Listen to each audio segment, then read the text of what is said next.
It's here. It's big. And it's closer than you think. It's not a tournament. It's what you don't see on TV.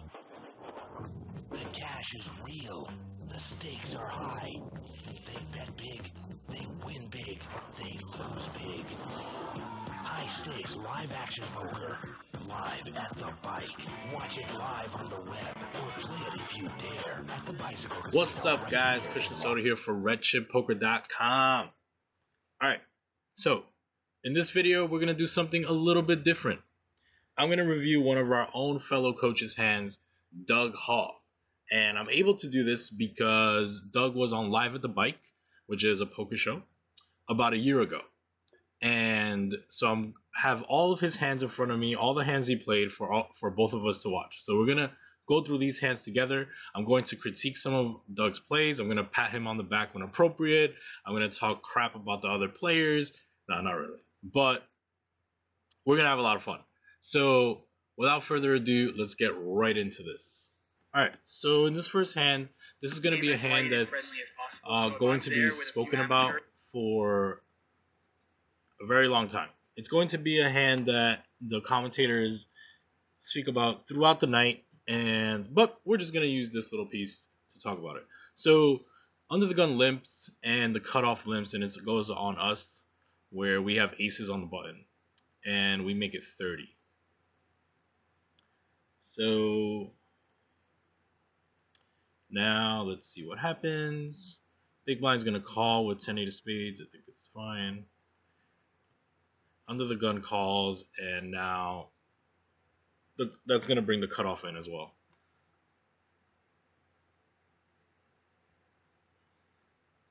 So obviously we have aces. That's pretty nice. The flop comes down queen, queen, 8 with 2 clubs. Big blind checks, and now Gary, who's under the gun in the blue shirt, is going to lead for 75. Pretty sure that's the size he's going to choose. And there he goes. He leads 75, and look how quick the cutoff calls. And now it's on us. So here, I'm going to see what Doug is going to do. I'll let you guys see this. Alright, so Doug lets it go. And I'm going to stop the video right there. Okay, so let's talk about things for a little bit. So we go forward to the flop with aces. I think that's perfectly fine. And then now under the gun leads. And when he leads there, let's think about a range that he could possibly lead. So yes, he can have queen X, I think, sometimes.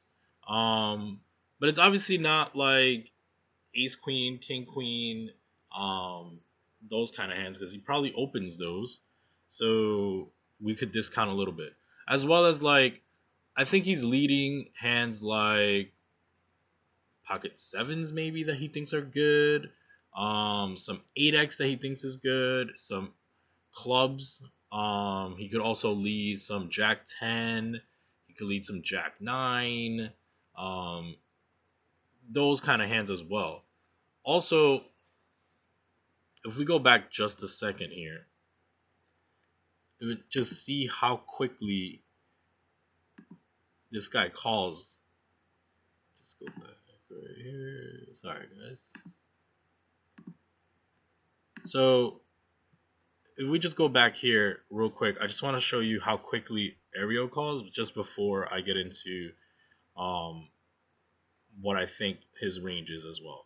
So Gary bets here, and within seconds we see how quick Ario is going to call here. So if Ario had something like queen X, right, then I think he's going to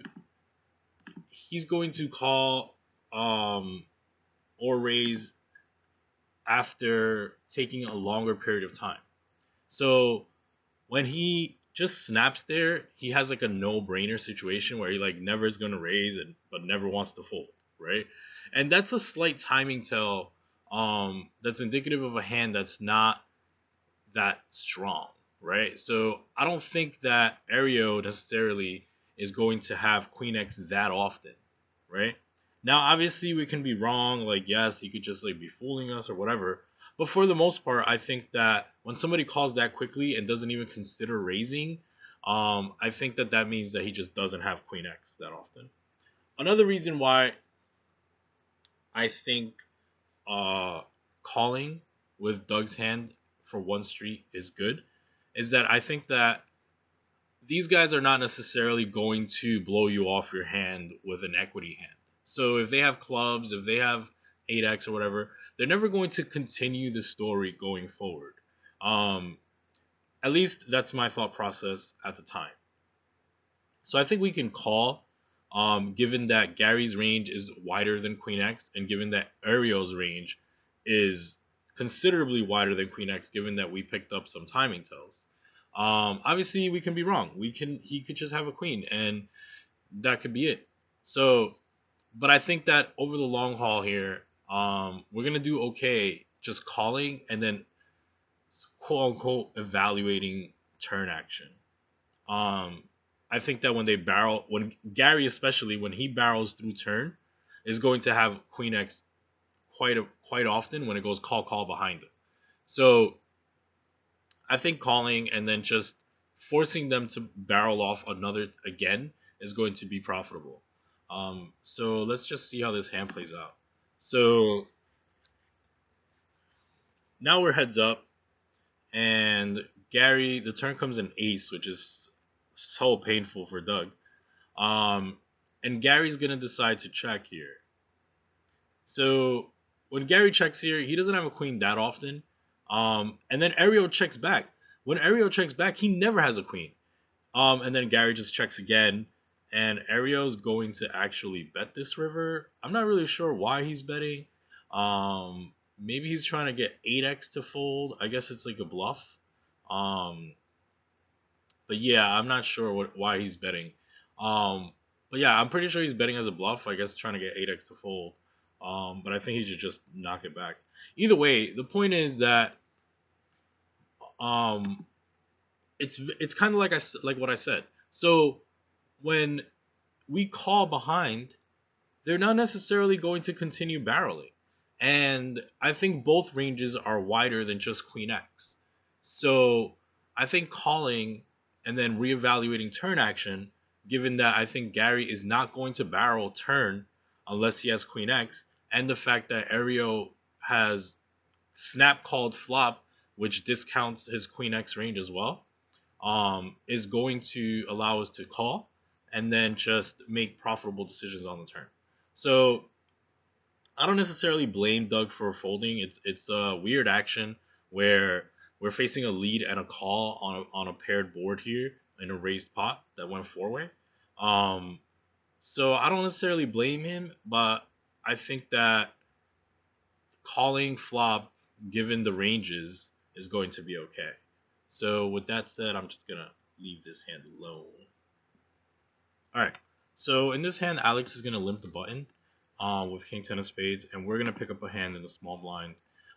We have Ace 10 of clubs, and Doug's gonna raise here, I believe, to 30, which I think is good.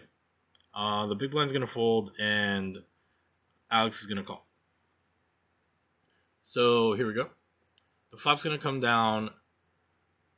Jack 8, Jack Deuce, and now we have a decision between checking and betting, and Doug chooses to check. So I'm not really sure why he's choosing to check here. I think that betting is just going to be superior. The range that Alex limps the button is going to be like, maybe some 6-7 suited, maybe some worse ace high, even some king high like this. And I think we should just be betting our entire range here on this board for the most part. I think that we're going to be able to take this down a large percentage of the time. And yes, like, we can check because we do rate to have the best hand quite often. However, I think that that path leads us to more mistakes, right? So if we check and then Alex checks and the turn's a king, and now we bet and he calls, now we're like in a weird spot, right? And it's a spot where like he could have queen 10. He could have some other stuff. We just lead the path of more mistakes by checking. So I think that betting here, understanding that we have the best hand, but we want to protect our hand, we don't want to make future mistakes, is going to be perfectly fine. And I think that checking just leads you to more errors, in my opinion. So it goes check check on the flop. So here comes the 6 of hearts. And now Doug is going to choose to bet, and Alex is going to fold. So I think if you choose to check flop, I'm unsure why we're betting turn. So if you're betting turn for protection, then why didn't we do that on the flop? Why wouldn't we just bet flop? It's kind of like a break in logic. So I think that if you're gonna check the flop, you should just check the turn with intentions of check calling. So I think that this is a small mistake. I just would have liked to see Doug bet the flop instead of betting the turn, but no big deal. I don't think that it's like a major error or anything like that. So I'm just gonna leave it there. All right. So in this hand, we're gonna pick up Queen 9 of Spades on the button, and I think this is a really good example where Doug could begin to take over the game. So at this point, Doug has won a couple pots. He's at 1.1k. He covers the table. His image is pretty good. He's considered to be, in my opinion, to be one of the tighter players on the table, but he hasn't really shown down any losses, right? So in this spot, this is where you can begin to take over, right? In my opinion, I think Doug should have made it something like 50 here and just like really begin to lay down the law, so to speak, at this table, right? So like he could really just like force his will on these guys and start to make it 50 here, punish all these limpers, start really opening the game up, and he could have really smashed this game, Instead, he chooses to limp the button with Queen 9 of Spades, which I think is fine. But this is what I mean by beginning to touch people's pain threshold. So far, Doug has been making it 30 and getting called, and like yes, he's winning these pots. But if you start making it 50 here, and it's just like, it's just going to begin to increase your fear equity. People are going to be playing for stacks much more often. So that's what I would have liked to see here. However, Doug chooses to limp the button with Queen 9 of Spades, which I think is fine, especially in this game. So let's see what happens. So small blind's going to complete, and big blind's going to check.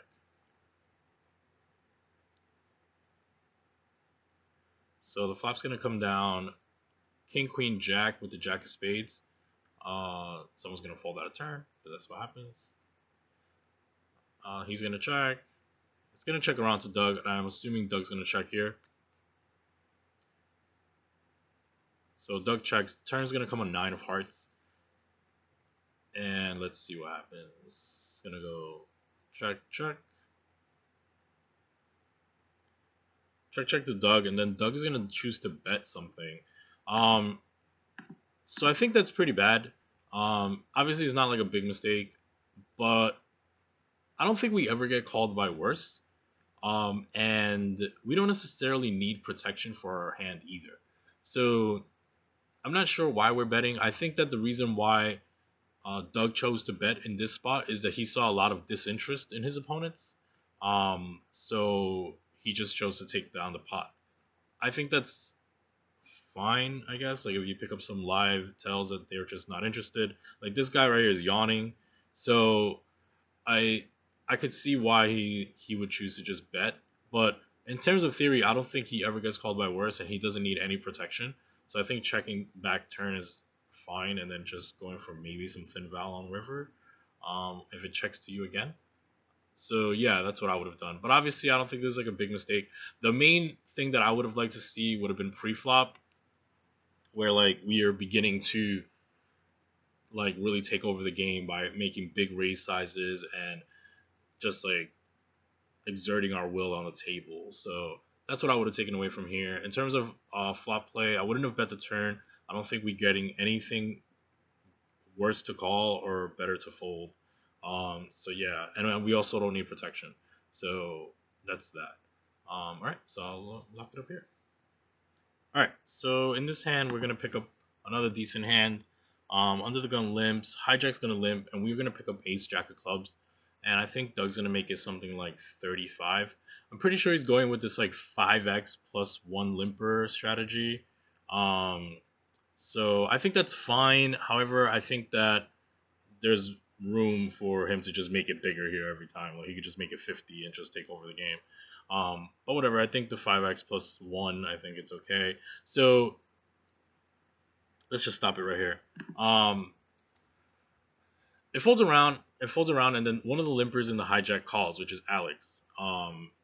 So if we remember before, we played a pot with Alex, and it went Jack Jack Deuce, and we checked, and he checked. And then the turn came a 6, and we bet, and he folded. So that might be a little bit relevant here in this spot. So if we see Alex limps the ace 10 off and then limp calls out of position, the flop's gonna come Jack 8 6 with 2 hearts, and Alex is gonna check call 50. I would have liked to see slightly bigger bet from Doug. I would have liked to see something like 60s, maybe 65. Given that Alex seems to be one of the weaker players on the table. So Alex snap calls, and the turn is going to come the 7 of spades. And now Alex checks. So let's stop it right here. So obviously the turn 7 of spade is going to improve Alex's range as a whole. Alex is going to make 9-10 sometimes. Alex is going to have 8-7, 6-7. However, I don't think Alex is the kind of guy who is going to check raise you here with the 9-8 of spades. So I think that betting this turn for both value and protection is going to be profitable against a player like Alex, given that Alex is not sophisticated enough, in my opinion, to check raise here with a draw and like rep his range and force us to make mistakes. So I think betting with intentions of bet folding here is going to be okay. So Doug chooses to check here, which I think is a pretty big mistake against this player type.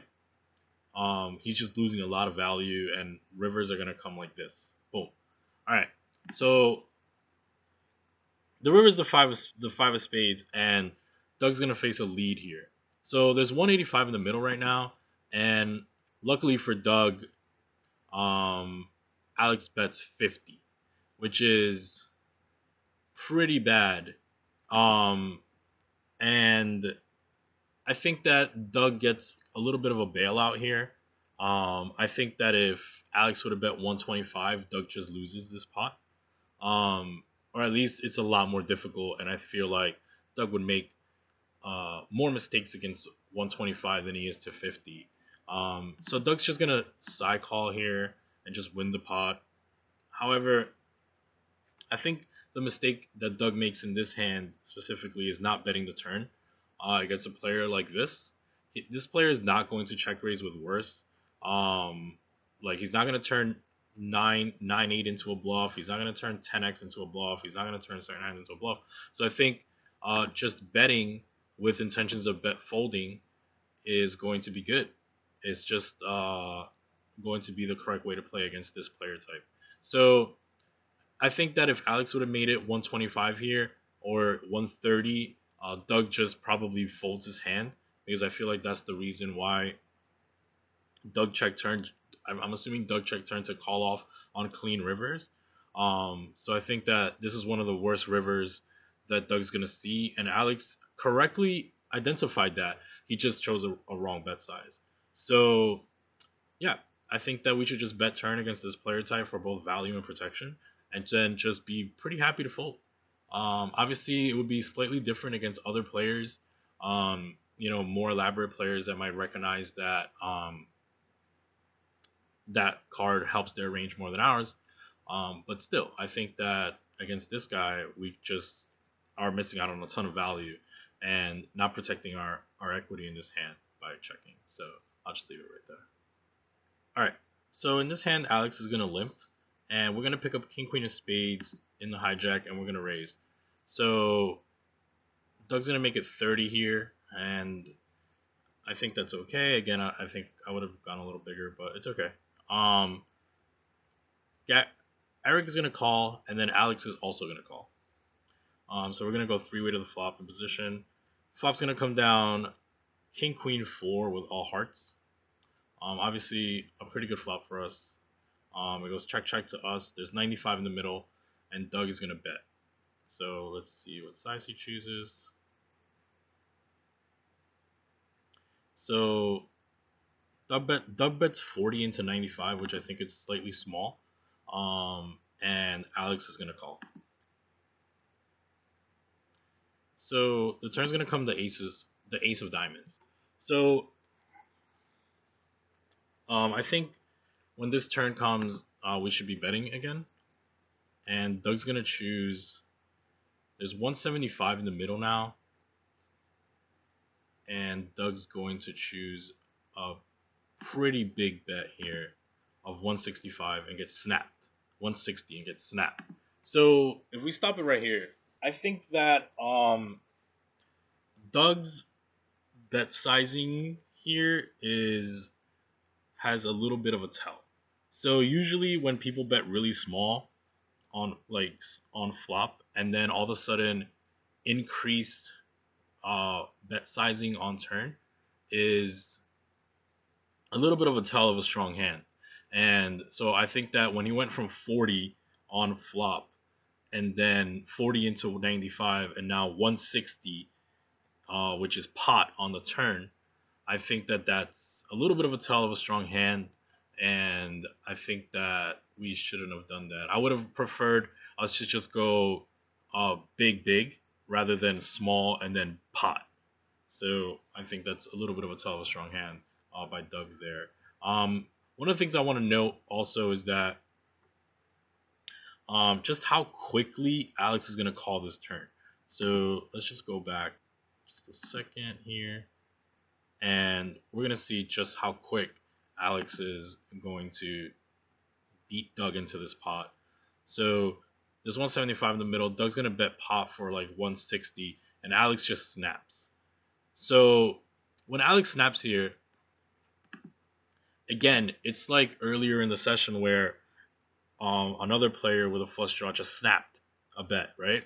And so when Alex snaps here, we have to really think about his range, right? If he had a flush, he would at least consider check raising here. If he had a straight, if he had Jack 10, he would consider raising here. So most of his range on the turn when he snaps here is going to be a weaker hand than 2 pair. Because even if he had a hand, say like ace 4 with the ace of hearts, right, which is 2 pair, he would consider raising, given that he has aces up with the nut flush draw. So when we face a snap call here, I think that we're good a way good amount of the time. So also the player type that we're facing, Alex is rating to be kind of a station, right? He's also rating to be like one of the weaker players on the table. So I think we rate to have the best hand going into the river for sure. Okay, so let's see what the river brings.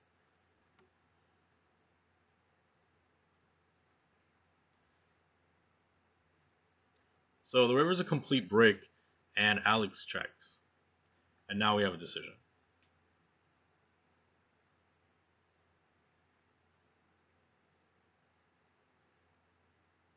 And Doug checks, which I think is really bad. So against this guy, I don't think we could get away with checking here ever. He's not slow playing a flush. He doesn't have a straight that often. He's just going to have a 1 pair hand a good amount of the time. Whether that 1 pair hand calls you or not is irrelevant.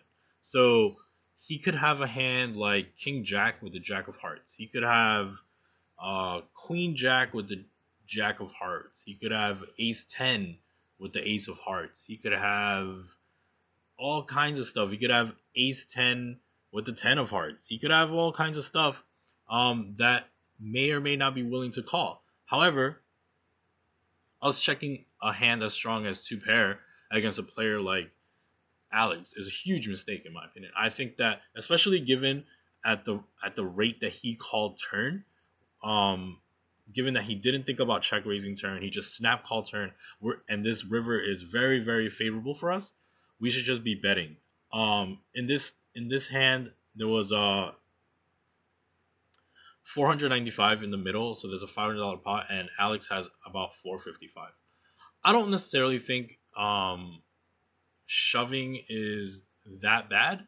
However, I think that it contorts his range a little bit, and he might fold hands like King X, or he might find a hero fold with 8X, especially given Doug's image at the time. So I think that betting something though, like maybe 200, even 250, is exploitably going to be good against a player like Alex. So I think that's what I would have done here. I think checking is a big mistake in my opinion. So we're going to check, and we're going to win this pot, and that's that. So we'll leave it there. Alright, so in this next hand, the blind's going to limp, which is Alex with ace-7 off. And we're going to check the small blind with jack-10 of hearts, which I think is fine given that Alex has 405 effective. So I think that checking there is going to be fine. I think if Alex was a little bit deeper, I would have tried to ISO him at least some percentage of the time. And then Martin here, which is going to raise with pocket eights from the big blind to 25. Alex is going to call, and then we're going to call as well. So I think everything so far is fine, and seems okay. All right, so in this little piece, Doug's actually going to talk a little bit about his thought process. So I just complete out of the small blind when Alex limps in. I don't want to raise out of position there, and I think a lot of times I get to see the flop very cheaply with some nice suited connectors. Martin hasn't been raising from the blinds, but he does do that here, and I don't like defending against Martin out of position, but having Alex in the hand, even out of position with this speculative suited connector, there's a lot of value. Alex has been paying me off all night, and so I am quite happy to play this out of position because of Alex's limp and call. Alright, I mean, I think it's pretty fair. The only difference is I would have been pretty happy to defend even if Alex folded. So stack sizes are 865 effective. If Alex would have folded, I would have snap called with jack-10 of hearts anyway, regardless if Alex is in the pot or not. So that's the only difference I would have done in terms of thought process. But I think what Doug says is pretty fair. The fact that Alex is in is just a bonus. However, I think that I would have been pretty critical if Doug would have just limp folded versus Martin if Alex would have folded as well. I think that would have been a pretty big mistake. Our hand has way too much equity, and it's just like way too good to fold against Martin there with this stack size. So let's see what happens. Oh, must be nice. So we end up flopping a flush, which is obviously very good. Doug chooses to check. I think checking is good. We're gonna have a lot of hands that are gonna want to check this board. Some 9x hands, a lot of like weak middle pairs like pocket eights with the 8 of hearts like Martin has. We're gonna have some bad ace x. We're gonna have like stuff like that. So all those hands want to check. So leading here I think is a little bit bad. So I think checking in terms of protecting your range is going to be pretty good. Martin's going to choose to bet here. So let's see. He's going to bet. The pot's 75, and he's going to bet 55, and then Alex snaps. I think in terms of range, we're going to want to be calling here. I don't think that we're going to have too many hands that are going to want to bluff this board. And most of our range is going to want to check call. So here goes Doug talking again. We're going to listen. You flop a flush 1 in 100 times, and this is that. 1 in 100 times that it happens for me.